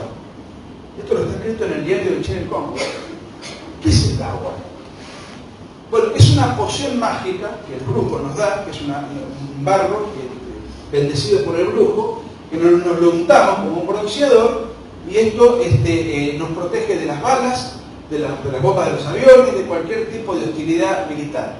Eso nos vuelve invulnerables. Y va a hacer una broma. Al rato ve que viene el brujo, hace unos pases de ahí y están todos metiéndose el agua por todos lados y van a pelear. A las primeras 3 bombas murieron 70 negros. Y el Che le dice, ¿y ahora qué pasó con el agua? No, el brujo es malo, va a cambiar el brujo. Y nombraron otro brujo. Por estas cosas él no tomó nota de nada. Él pretendía hacer una revolución que iba a durar 5 años y duró apenas 7 meses. Y se escapó, dejando a todos los negros librados a su suerte, se escapó en un horario específico. Y él empieza su viaje en el Congo diciendo, por eso digo que era bastante honesto, si se quiere, decía, esta es la historia de un fracaso, otro fracaso más. Toda la historia tiene esto, hay un montón de anécdotas contadas sobre su pasar su vida en el Congo. Termina refugiado en Checoslovaquia, hay toda una historieta ahí muy interesante. Podría leer algo acá al respecto, no sé si se puede encontrar la página. Pero, miren, permítanme un segundo, voy a improvisar. Vale la pena. Él va a Checoslovaquia y, bueno, no encuentro la página, pero es gracioso. En Checoslovaquia él conoce a los Beatles, es decir, a la música de los Beatles, ¿no es cierto? A ver si tengo algo acá. Ah, sí, acá está. Particularmente empieza a escuchar, porque además los Beatles estaban prohibidos en Rusia y en Cuba, un disco de la época que se llamaba Rubber Soul, y había una canción que a él escuchaba todo el día. Pareciera que esto para que un psicólogo se haga una panzada, ¿no? Él era ciudadano, era argentino, pero argentino no podía volver, era un agente del comunismo internacional. Acababa de renunciar a la nacionalidad cubana, había fracasado en su primer matrimonio, había fracasado en su segundo matrimonio, tampoco podía, era un guerrillero pero no tenía más guerrilla, estaba disfrazado porque estaba todo pelado y particularmente con todos los rasgos faciales cambiados para que no se lo reconozca. Se lo llamaba con el nombre de guerra Jorge Martínez, creo. O sea, era un personaje que no tenía lugar en el mundo, no tenía su nombre, no era su nombre, su profesión no era su profesión, su familia no estaba, digamos, y se la pasaba todo el día escuchando un disco de los Beatles, particularmente una canción famosa que se llama Hombre de Ningún Lugar, que quizás los megalómanos la conozcan muy bien, es muy linda. Y fíjense la letra de la canción en castellano, traducida. Él es un hombre de verdad en ninguna parte, sentado en su tierra de ninguna parte, haciendo todos sus planes de ninguna parte, para nadie, no tiene un punto de vista, no sabe a dónde va. No es un poco como tú y como yo, tómate tu tiempo, no te apresures, deja todo hasta que alguien te dé una mano. Bueno, es una anécdota que me pareció ponerla porque era como graciosa, porque él era un personaje que él mismo estaba absolutamente fuera de, no tenía lugar en el mundo, en ningún sentido. Finalmente Fidel se apiada, se lo vuelve a llevar para Cuba, otra vez todo fisionómicamente cambiado, etcétera, etcétera. Y ahí empieza su etapa final, su última desventura. Quería ir a Bolivia, ¿no? Dije eso, será porque estoy cansado. No. Fidel lo lleva para Cuba y ahí empiezan a planificar su etapa final a Bolivia. La semana pasada se cumplieron los 50 años de la muerte en Bolivia. Yo estuve en Bolivia y había todo, desde el punto de vista gubernamental, todo un despliegue escénico de afiches, de actos oficiales, etcétera, etcétera, pero todo era promovido desde el Estado. Pude palpar cómo no es un personaje agradable ni querido por los bolivianos, porque en definitiva cuando él fue a Bolivia, él y los suyos mataron a 49 soldados pobres y campesinos de Bolivia, estaban peleando contra el ejército de ellos, y además él va a Bolivia contra un gobierno, el de René Barrientos, que había sido elegido y votado por el 66% de los votos, no es que va a salvarlo de una opresión, ¿no? Un gobierno que tiene un alto consenso.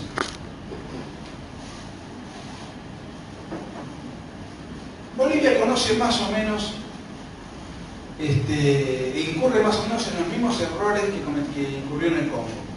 No tomó nota de nada, no tomó ningún tipo de precaución. Y fíjense lo siguiente, él va allí con cubanos, a una zona específica, mal elegida, el sur de Bolivia, donde se pretendía hacer un foco, hacer campamento así, hacer base, ganar consenso y después penetrar en Argentina. No podían realmente convencer, ni persuadir, ni captar, ni reclutar a ningún boliviano. Nadie lo tomaba en serio. Y él mismo lo dice en todo momento. En el diario el Che Bolivia es una sucesión de anécdotas que él va contando donde todo es un fracaso permanente. Voy a ser muy breve. El aislamiento sigue siendo total. Las enfermedades han minado la salud de algunos compañeros, obligándonos a dividir fuerzas, lo que nos ha quitado mucha efectividad. La base campesina sigue sin desarrollarse, aunque parece que mediante el terror planificado lograremos la neutralidad de los más. El apoyo vendrá después, y agrega, 19 de junio del 67, los bolivianos son como animalitos. Y este tono despectivo está constante en todo su diario, a pesar de que el diario fue retocado. Ahora bien, para congraciarse con iba a los pueblos a tratar de reclutar a gente y nadie les llevaba la punta. Entonces él les ofrece a los, y lo cuenta, les ofrece a los lugareños, a los campesinos, que si se sumaban a la guerrilla, él a cambio estaba dispuesto a enseñarles gratuitamente francés, clases de francés. Ni un solo campesino boliviano tenía ninguna, entre sus prioridades, la última era perfeccionar la conjugación verbal del pasé con José. No sé si sabía leer y escribir, el tipo igual. Entonces dice, bueno, no me acuerdo con el francés, reúne a sus religiones y dice, vamos a una cosa, para congraciarlos y hacernos los simpáticos, los amigos, intimar con ellos, pongamos una estudiar quichua. Que sepan que nos preocupamos y que conocemos sus hábitos y que estamos con ellos en su causa autóctona, originaria, etc. Una estudiar quichua toda la semana hasta que se dan cuenta de que en esa zona se hablaba guaraní. Era imposible que pudiese ganar una revolución con un tipo tan improvisado y que es el combatiente internacional, presentado en todos lados como el superhombre, una suerte de Rambo tercermundista. Era un mamarracho. Ahora, mi reflexión final va a ser, bueno, ¿por qué llegó a ser lo que fue? Pero finalmente, en ese momento, en octubre del 67, en La Habana se estaba llevando adelante la Tricontinental, que era un cónclave del comunismo internacional donde se reunía toda la izquierda hemisférica con el afán de llevar adelante toda una explosión revolucionaria en todo el continente, que después fue la década del 70 llena de sangre en todo el continente con diferentes expresiones guerrilleras y terroristas. Como en esa época no había WhatsApp, el Che Guevara dejó anotado su mensaje para la Tricontinental porque no iba a estar presente, porque iba a estar en Bolivia. Lo escribió en el 66, es un texto de 4 páginas más o menos, fue publicado en el Granma y yo extracté acá 4 renglones porque tengo que justificar el título del libro. Dice, el odio intransigente del enemigo que impulsa más allá de los límites naturales del ser humano lo convierte en una eficaz, violenta, selectiva y fría máquina de matar. Y agrega, nuestros soldados tienen que ser así, cada gota de sangre derramada en un territorio bajo cuya bandera no haya nacido esa experiencia que recoge quien sobrevive.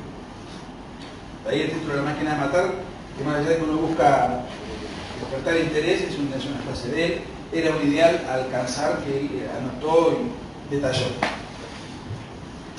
A poco tiempo lo detienen, creo que lo detienen en el 7 de octubre del 67, y él cuando lo detienen dice, no disparen, soy el Che Guevara, valgo más vivo que muerto. Y la realidad es que muerto vale mucho más que vivo, porque digamos, hace 50 años se venden escarapelas, banderitas, incluso la página de internet más exitosa, que vende cosas de Che Guevara, se llama thechester.com, y el título dice, es para satisfacer todas tus necesidades revolucionarias. ¿Sí? Puedes comprar botas, remeras, banderas, o todo tipo de guerrilleros, cinturones, medias, películas, bueno, en fin. Lo puedes hacer por delivery, con Mastercard, Visa y American Express. El último logro de Guevara fue creer que valía más vivo que muerto. El 9 de octubre lo ejecutaron. Ahora bien, hay una paradoja interesante en esto, ¿no? Que es la siguiente. La CIA lo quería vivo a Guevara. La CIA sabía, y podía demostrarle, en el libro está recontra chequeado, que Fidel Castro lo abandonó. Deliberadamente lo dejó librado a su suerte. La CIA no lo quería matar porque dice, como es tan evidente que Fidel lo abandonó, que si nosotros lo tomamos, lo capturamos, le demostramos cómo fue utilizado, cómo fue abandonado, cómo fue traicionado, a lo mejor él, para salvar su vida y ante el despecho de la traición que ha padecido, colabora con nosotros y nos brinda mucha información, porque él conocía el poder cubano desde lo más íntimo y además conocía muchas cosas del mundo soviético. Y el gobierno boliviano dijo, no, él vino a invadir mi país, nosotros lo vamos a ejecutar. Y lo ejecutaron. O sea, la CIA, paradójicamente, le quiso salvar la vida. Finalmente, le decía lo siguiente, dos cosas. Una vez que muere el Che, hay un desdoblamiento de la persona de Guevara. ¿En qué sentido? Guevara muere en el 67. Todas las guerrillas de la década del 70 fueron en gran parte inspiradas en él. Se inspiraron en él. Y se inspiraron en él de una manera bastante aproximada a la verdad de lo que fue. El ERP en Argentina fue una estructura guevarista. Montoneros no era guevarista, pero lo admiraba y lo reivindicaba. El Sendero Luminoso y el MRTA en Perú, la FARC en Colombia, los Tupamaros en Uruguay, el MIR en Chile, es decir, en toda América Latina hubo una suerte de admiración por Guevara y para tal fin lo copiaron en la medida que pudieron, llevaron adelante experimentos guerrilleros, selváticos, muertes, fusilamiento, ejecuciones, revolución violenta, todo eso fue de alguna manera inspirado en Guevara. El ejemplo de Guevara fue lamentable en la década del 70, una guerra civil en muchos países, incluso en Argentina, una guerra que afortunadamente ganaron los militares, pero cosas secuelas todavía estamos soportando. Pero esas guerrillas tomaron a Guevara como referencia, pero como una referencia bastante cercana a lo que él fue. De los 80 en adelante, Guevara ha sido travestido, ha sido sacado de la guerrilla extremista y violenta a ser un logotipo comercial. Dejó de ser el símbolo de una célula terrorista para pasar a decorar una espada de Reiki. Che Guevara dejó de ser la intransigencia estalinista para ser un agente multicultural. Dejó el campo de concentración de Guanacavives para castigo de homosexuales para pasar a embanderar la marcha por el orgullo travesti. Es decir, el Che Guevara ha sufrido una mutación enorme. Lo más próximo al Che Guevara post-muerte fueron las guerrillas en la década del 70. Que eso fue lo peor, es el peor ejemplo que se pudo tomar de Guevara, pero fue más real, por eso fue el peor. Lo que hoy se vende de Guevara es una cosa absolutamente desnaturalizada de lo que fue. Como en todo el mundo occidental se le vende tanta pleitesía, a mí me pareció oportuno sacar este libro, que me llevó un esfuerzo enorme poder hacerlo, porque estuve viajando tanto que es muy complicado interrumpir y no concentrarse de lleno, por eso me llevó tanto tiempo. Yo lo tendría que haber sacado a principio de año y no lo pude hacer. De todas maneras, bueno, estoy muy contento como quedó, créanme que me costó un esfuerzo terrible, está muy documentado y ojalá lo disfruten. Les he contado apenas el 5% de lo que hay en el libro, y creo que menos que eso, que el 5%.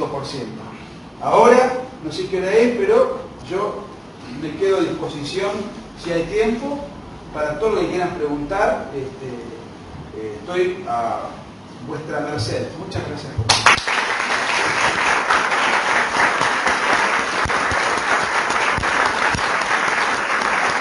Pero el objetivo era otro, salvar a los pobres, pudo haberse equivocado. Entonces eso a la izquierdista lo disculpa, le quita todo pecado, toda mancha, todo eso lo dejamos a un lado y mostramos el costado abnegado, altruista, el propósito salvífico del desposeído de la tierra. Y eso se ha construido con una maquinaria propagandística fantástica, y Guevara en ese sentido, porque fíjense lo siguiente, el Che Guevara es un personaje raro para analizar. ¿Por qué? Porque en realidad está tan desnaturalizado que el Che Guevara, no habiendo ganado nunca un solo combate, la frase con la cual se lo vincula es hasta la victoria siempre, y no tuvo ninguna victoria jamás. Hasta eso está trastocado en la persona de Guevara. Y a tal punto, esto es así, que hay guerrilleros, y hubo guerrilleros, que uno puede detestar por una cuestión de principios morales o por una cuestión ideológica, como en mi caso también, pero eran tipos talentosos. Santucho armó un ejército y lo armó con 6.000 tipos y fue a tratar de tomar la provincia de Tucumán. por suerte no lo logró. El fundador de la FARC, Manuel Marulanda, no sé si lo han escuchado nombrar, ¿alguien lo conoce? Nadie lo conoce. Creó un ejército, tiro fijo le decían por su capacidad para disparar. Creó un ejército que llegó a tener 20.000 hombres, hace 50 años que subsiste. Todavía están en veremos con los plebiscitos en Colombia. Abimael Guzmán está preso en Perú y creó Sendero Luminoso y tuvo un video tipos que realmente peligrosísimos, pero generaron estructuras de guerrillas. Chile no generó nada. Iba por ahí como un campamento juvenil tratando de hacer cosas alocadas, con gente puesta por Fidel Castro, que eran mercenarios, y que no levantó nada, no levantó ni sospechas. Terminó realmente perdido en la selva, muerto de hambre, de sueño, de sed, tirando tiros al aire. Solamente pudo reclutar un perro.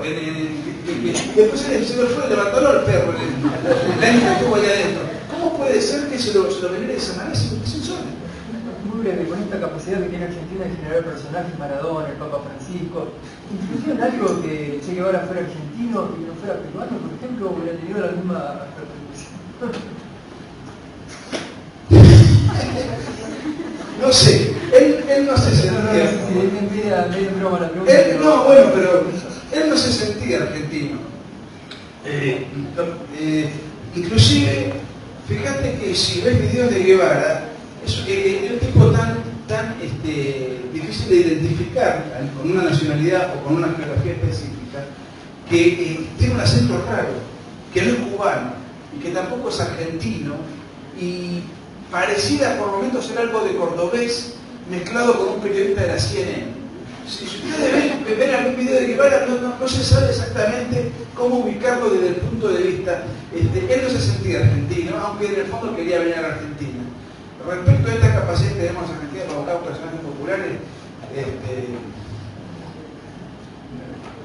no sé qué decirte. Maradona, el Papa, Che Guevara, mira. Yo te decía una cosa que a veces siempre digo que me parece más o menos gracioso.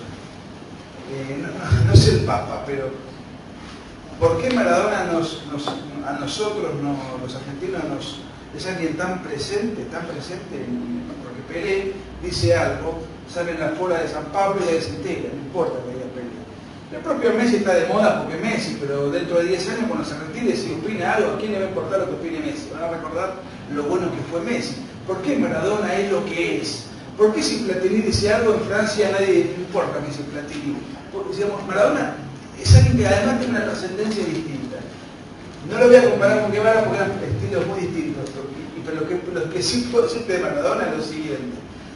Y esto es fuerte lo que voy a decir, y obviamente es opinable. Para mí Maradona representa la argentinidad. Yo lo desprecio, como soy un tipo execrable. Entonces, ¿sabes por qué representa la argentinidad? Porque el argentino es, obviamente no es un concepto absoluto, es un concepto tendencial. El argentino es un tipo, mejor dicho, no el argentino, la Argentina es un país que es Maradona, en el siguiente sentido, es un reflejo, es un país lleno de recursos, lleno de talentos, es un país, digamos, es prepotente, es exitista, no tiene palabra, no tiene disciplina, y finalmente fracasa. O sea, y eso es lo que es Maradona. O sea, Maradona representa lo que es el argentino. Tipo con un talento extraordinario, sin disciplina, fanfarrón, y mucha gente ve reflejado en Maradona. Por eso Maradona es un fenómeno sociológico, más que un jugador de fútbol extraordinario. Creo que por eso Maradona es lo que es en Argentina. Respecto al Papa Francisco, tengo muchas dudas, porque el Papa Francisco es el Papa. Pero antes de ser Papa Francisco, la opinión de Bergoglio no importaba a nadie, cuando era arzobispo de Buenos Aires. Yo creo que generó el fenómeno que generó por la novedad del Papa argentino, no por características inherentes a la persona de Bergoglio, porque nunca fue influyente ni en la política, ni en su opinión, ni nada por el estilo cuando era arzobispo de Buenos Aires. Creo que hoy lo que tiene es un rango, es el Papa. Y bueno, pero Maradona, en cambio, es un personaje que reúne muchas características de la argentinidad. Por eso no va mal. ¿Hablas de la reunión con Frondizi? Por supuesto, claro. Sí, la reunión con Frondizi es una reunión que me pregunta el señor que tiene Guevara. En un momento determinado, en el año 61, se va adelante un cónclave, la famosa Alianza para el Progreso en Punta del Este, y Guevara va a representación de Cuba y tiene una reunión secreta con Frondizi, por determinadas características, Guevara ingresa al país, etc. Se reúnen, y cuando el ambiente militar de la época se entera y trascendió la reunión, esto fue un escándalo y a Frondizi a los pocos meses fue derrocado, ¿no? Sí, está la reunión detallada, está lo que se habló en la reunión, están todos los pormenores de ese asunto. Ideológicamente Guevara es parte de la unión del peronismo con el comunismo. No. O eso se da No tenía posterior a ideología. él. Porque el peronismo no, digamos, no tiene nada que ver con el comunismo, es su nacimiento. No, Guevara era un tipo que además aprendió el comunismo de grande. Se hizo marxista de grande, aprendió a leer de grande, se politizó a leer política de grande, se politizó de grande. Y entonces él empezó a leer una versión del marxismo que estaba vieja. En la época en que Guevara empieza a leer marxismo, él estaba embelesado con los marxistas del siglo XIX o del siglo XVIII, y particularmente con la figura de Stalin. Y tenía en sus cartas personales que firmaba Stalin II. Pero en esa época ya la izquierda estaba en otra.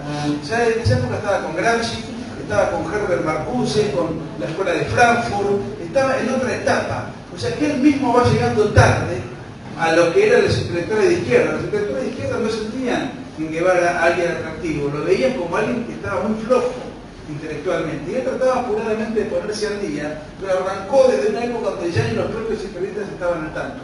Por ejemplo, el primer viaje de la Unión Soviética que Che Guevara hace, él pretende llevar una ofrenda floral a Stalin. Y tuvo que ser disuadido porque en esa época el comunismo soviético no quería hacer más nada con Stalin, lo estaban revisando, lo querían esconder y querían pasar a otra etapa. Entonces era un escándalo, él quería reivindicar a un tipo del cual acabamos de reconocer que mató 20 millones de personas. Estaban revisando los propios rusos a Stalin, en la época del revisionismo soviético, él estaba llegando siempre tarde. Y eso es porque él no vivió el proceso del izquierdista natural, el tipo que pasa toda la universidad, 17, 18 años, y llega a los casi 40, bueno, él mismo va surfeando la modificación ideológica de la izquierda, no. Él la conoce de grande y entonces da destiempo. Y por eso la intelectualidad de la izquierda podrá sentir simpatía por el Che Guevara, pero nunca lo fue tomado en serio. No, por el peronismo nunca tuvo el más mínimo Incluso se inventó una supuesta reunión entre Che Guevara y Perón, de la cual no existe ninguna constancia, en donde el Che Guevara le dice a Perón, en esa supuesta reunión, de la cual no hay ninguna constancia, que se vaya a vivir a Cuba. Y Perón le habría dicho que no, que él va a quedarse en Madrid, en la España franquista, que es un signo de la apetencia ideológica de Perón. Pero no tenía ningún vínculo con el peronismo. Él era un marxista tardío. Llegaba tarde a las discusiones de la izquierda de la década del 60, que estaban con el feminismo, con el mayo francés, no en otro. Y él estaba con Stalin. Quería preguntar si esta veneración por este Robin Hood, socialista, en Europa, en la juventud en Europa, también es tan fuerte como acá en América. Mire, yo diría que es un fenómeno muy europeo en la Europa capitalista, no en la Europa del Este. En la Europa capitalista sí, todo el fenómeno universitario, en Latinoamérica, etc., pero no en la Europa ex Unión Soviética. ¿Por qué razón? Porque en la Europa del Este no lo querían a Guevara porque Guevara no quería a los rusos. Entonces los rusos directamente lo borraron del mapa, no lo tocaban, no lo trataban, y cuando se murió no le rendieron ningún homenaje, lo ignoraron olímpicamente, y hasta que no se cae el muro de Berlín y la Unión Soviética en el 92, ningún ciudadano de la Europa del Este sabía quién era Che Guevara. Así que es un personaje exitoso en el mundo capitalista, en Europa inclusive, pero no en la Europa post-soviética.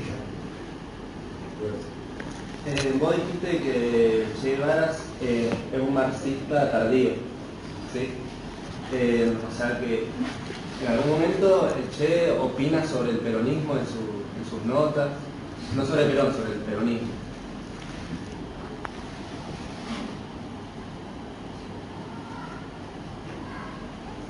Poquísimo, poquísimo. Su familia era antiperonista, pero él no se pronuncia. Solamente en algunos pasajes nombra a Perón tildándolo de cobarde. No apunta a un enfoque ideológico. ¿Y por qué dice que fue cobarde? Porque lo acusa de que cuando en el año 55 fue la Revolución Libertadora, él tendría que haberse quedado inclusive con la muerte. Y obró como un cobarde y se fue.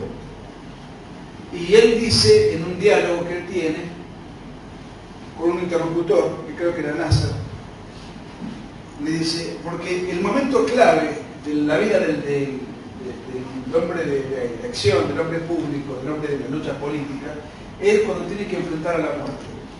Y si no se decide en favor de la muerte, de la resistencia, aunque la muerte quede, aunque la muerte sea el riesgo, ese tipo va a ser un político, pero nunca va a ser un revolucionario en serio. Nasser le responde, bueno, usted siempre tiene una muerte en la boca, dice. Y nosotros no tenemos que morir por la revolución, tenemos que vivir para la revolución. Fue un fragmento del diálogo. Él muy pocas veces habla de Perón. En general habla de manera peyorativa, pero también es cierto que en un momento determinado, en 1952, él regresa de un viaje, escribe una carta donde cuenta que él, cuando regresa, fue el momento en el cual Eva Perón había muerto. Y estaba toda la época de los homenajes, digamos, que el régimen hacía a Eva Perón.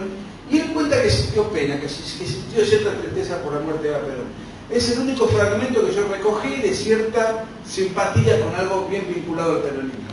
Tampoco los odiaba, era algo ajeno, no era un fenómeno que a él le importaba demasiado. Pero refiere en general con cierta desdén. La película, algunas películas tienen la verdad que el libro, la vida real, no camuflada. ¿Se ha hecho? Yo no vi ninguna. No, son malas, aburridas. ¿Sabes por qué son malas y aburridas? Porque cuidan de no contar lo que yo estoy contando. Porque si cuentan lo que yo estoy contando es divertido. Tiro, muerte, masacre, como película de acción, como película militarista, es divertida. Ahora, si tú eso no lo contás y lo pones jugando al ajedrez, es un plomo la película. Y las películas de acción son así, no cuentan toda la parte sanguinaria, digamos. Hay una entrevista que le hacen al Benicio del Toro después de la película y le hacen todo el planteo que acabas de hacer vos de la verdadera personalidad del Che. Y Benicio del Toro no dice nada, se queda callado porque no tiene idea. Dice, yo solamente actué y que no... Sí, lo vi, pero lo vi en esa entrevista. Pero Benicio del Toro ahí jugó mal, porque Benicio del Toro es un galán de Hollywood. Tiene que decir, bueno, a mí me encanta, yo soy actor, hice la película, este es el guión y nada más. Pero él se puso a tomar partido. Yo, el Che, lo leí de punta a punta y no pude defender 2 minutos. Si él se limitaba como actor, bueno, si a él lo hacen hacer en una película de violador, bueno, no es que él sea un violador, él es un actor, pero él se comió el personaje y empezó a reivindicarlo y no pudo sostener 2 minutos. Eso sí lo vi. Es verdad que dentro de la formación militar que él tuvo, influyó mucho su estadía en México, previo a la Revolución Cubana. ¿Que la formación militar qué? En México. Claro, porque en México él conoce a Fidel Castro. O sea, ¿es veraz lo que se dice o es solo un... No, su formación militar como guerrillero fue, él se preparó como guerrillero en México, varios meses, casi 1 año, y después tuvo un entrenamiento práctico, 2 años y medio en Sierra Maestra. Así que sí, la formación preparatoria la tuvo en México y fue preparado y adoctrinado por quien había sido un comandante un oficial del ejército republicano de la Guerra Civil Española, que ahora no me acuerdo, Bayo de apellido. Este oficial, un tipo de 80 años, que tenía un ojo menos, lo había perdido en la Guerra Civil Española, este oficial del ejército preparó a toda la expedición de cubanos que después viajó hacia Cuba. Ahí inclusive tenía muy buena conceptualización este señor del Che Guevara en cuanto a recluta, un tipo muy disciplinado y muy arrojado. ¿Y después lo mandan a Vietnam a él o eso también es un rumor? No, él peleó 3 veces. Peleó en Sierra Maestra durante 2 años y pico, en realidad eran tiroteos menores, no era una guerra permanente, digamos, ahí está todo explicado en el libro. Después pelean en el Congo y después pelean en Bolivia. En el Congo no pelean, no combaten nunca. Combaten los negros, no pelean los negros uruguayos. Y después pelean en Bolivia. Ahora, hay un cuarto episodio que por cuestiones de tiempo no conté, que él no pelea personalmente, pero sí prepara un contingente terrorista para que fuera a la Argentina, a la provincia de Salta, en el año 63. El famoso EGP, Ejército Guerrillero del Pueblo, que van al monte Oleorán a hacer un poco guerrillero. Les va muy mal y son aplastados enseguida. Y el comandante segundo era Jorge Massetti, un famoso periodista de la época. Él era el comandante primero. Pero él no llegaba. Él iba a venir a la Argentina cuando el foco se afianzara. No, él nunca peleó en Vietnam ni nada por el estilo. ¿Listo? ¿Estamos? Bueno, gracias.